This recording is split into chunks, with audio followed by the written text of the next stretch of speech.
We do not have to look out for predators that will attack us and eat us as we did in more primitive days. Your survival mechanism was amazing back then. You had to be vigilant and really look around for the things around you that could kill you and harm you. And that was what your survival mechanism is for. It also, in these days, your survival mechanism keeps you from thriving because it keeps you from pushing outside of your little box and what you know to really do something new or create something amazing. While it protects you from perceived loss and pain and discomfort, it also protects you from new amazing opportunities, new amazing relationships, new amazing changes, new amazing things in your life. If you've ever been skydiving, you know that that moment before you jump, you're terrified. Everything in your mind and body is going, don't do this, don't do this, don't do this, you'll die.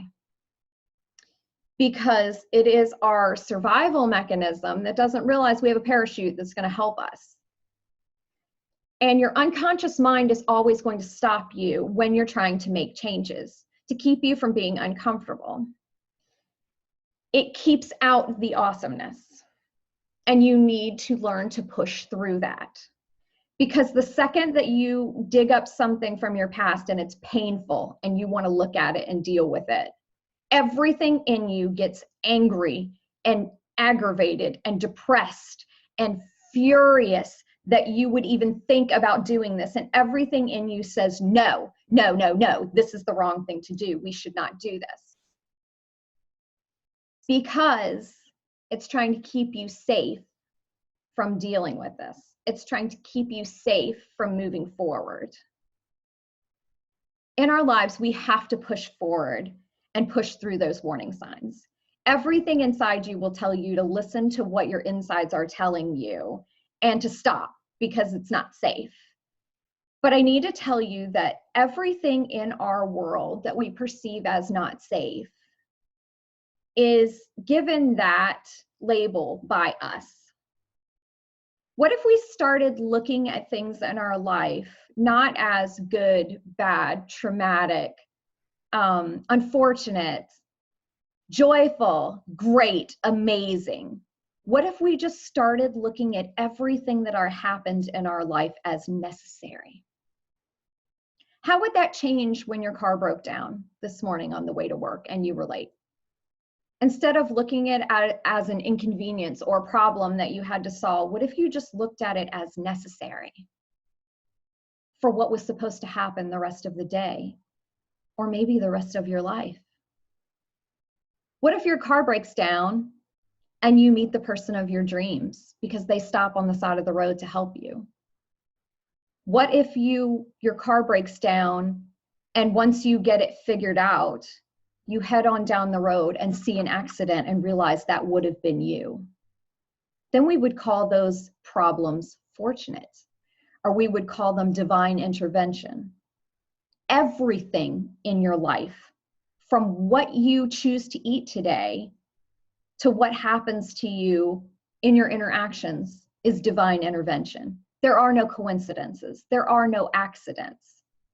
Everything happens as divine intervention to get you where you're going, which makes those traumatic things that happen to you, those bad things that happen to you, the unfortunate things that happen to you, the mistakes that you made that blew up your life, all of those things are not those things that we label them. They're just necessary. They're pieces in our puzzle. When you start to look at everything in your life like that, you understand that everything is exciting. When things like that happen to me and I'm running late and I can't find a parking space and everything, instead of going, well, shit, this is really inconvenient and I'm going to be super late for my talk, what am I going to do? I go, I wonder what this is for. And it raises the excitement in me to find out why that happened. And if you look, you can always see later on. When I walk by and I speak to somebody and they tell me, oh, I heard your Wake Up Wednesday talk and it was amazing. And I listened to your podcast and it was awesome and it changed my life. I go, I might have missed that person if I couldn't have found a parking space. If I could have found the first parking space, I might have missed that person. They might not have had the opportunity to tell me that. And I may have given them something that they needed and they gave me something that I needed. Everything in your life fits together like that. Everything doesn't have to be a dramatic event. But sometimes we get pissed off about not being able to find a parking space and that person tries to talk to us and we go, don't have time for that right now. You just quelched your blessing, you quelched their blessing, and you didn't understand what that divine intervention was about. That gift was for you and you rejected it. You didn't receive it. And so then we go into our talks and our lives and our jobs and our children and we're pissed off because of something that happened that was happening for you, not to you. So I want to explain to you that we need to start looking at everything as a piece of our puzzle. Everything has a purpose, has an amazing piece of our puzzle. Whether we know it or not, we can't see the bigger picture. And in life, we are legitimately putting together a puzzle that we don't have a box for. We don't know what the picture looks like. So what do you do with that? What do you do when you don't have the key? You try the pieces. You never put a puzzle together that you don't have the box for, and you try the piece and it doesn't fit, and you don't go, well, hell, I'm going to make this piece fit and get a hammer and hammer it in there and then expect that the puzzle is going to look like it was supposed to. But yet we do that with our lives. We get this piece, we try it, it doesn't fit.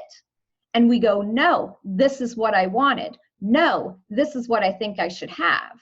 And we hammer it in there, and then at the end, we wonder why our life looks like a train wreck. And we don't get it. It's because we're supposed to live in flow. You're supposed to try that piece, and if it doesn't fit, you go, I'll put that piece over here, and I'll find where it fits later. And we go, I'll find this other piece. You never look at all the pieces and get really pissed off that you don't know what this piece is. Because you understand it's just a fragment of the picture. It's not the whole picture. You never go, what the hell is this? Why is this here? And just discard it because you know it belongs in there to complete the puzzle. So why do we do that with our lives, with things that we consider bad or traumatic or, things that we used to be happy about that now that we're pissed off about, relationship breakups and, jobs that we thought were amazing that now we didn't get them. We tried that piece and it didn't fit. It doesn't go there. Move along. When you start to detach from those things and understand that everything in your life, every piece is necessary to create the puzzle, you start to look for new and exciting things all the time. You go, I wonder where the next piece is. I wonder where the next piece is that's going to fit. And what is it going to fit me to? What is it going to bring me to? And what is it going to show me about my life? And what is it going to show me about the piece of my puzzle? What is it going to show me at the end when I look and I see this amazing, glorious picture that I was always making every step of the way? Today, I want you to take your labels away. When something happens to you and you go, shit, that's really inconvenient, or that's really makes me angry because it was a bad thing in my life, I want you to remove that label. And want you to tell yourself, I'm not going to look at that anymore like a bad thing or a good thing. I'm going to look at this like a necessary thing. And I'm going to search to find out why it happened and how it fits in this piece of my puzzle. How does it fit into the bigger picture? I'm going to stop hammering it in and making it what I want it to be. And I'm going to start making it what it is. And that is a part of my life to create the best outcome for me, to lead me to my purpose. I really enjoy these talks.